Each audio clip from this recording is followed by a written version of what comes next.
How to turn off rotate screen on iPhone.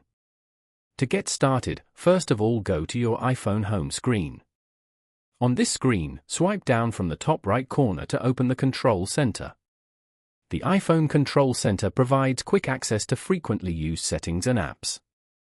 You can customize the controls within Control Center to include your most used features. Over here, tap the portrait orientation lock icon, a lock with a circular arrow, to toggle it on. When the icon is highlighted, the screen is locked in portrait orientation. When it is not highlighted, the screen is not locked and free to rotate. Now, go back and open any app. For example, Photos.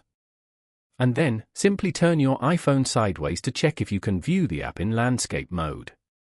As you can see, the screen does not rotate. Following these steps, you can easily turn off rotate screen on iPhone.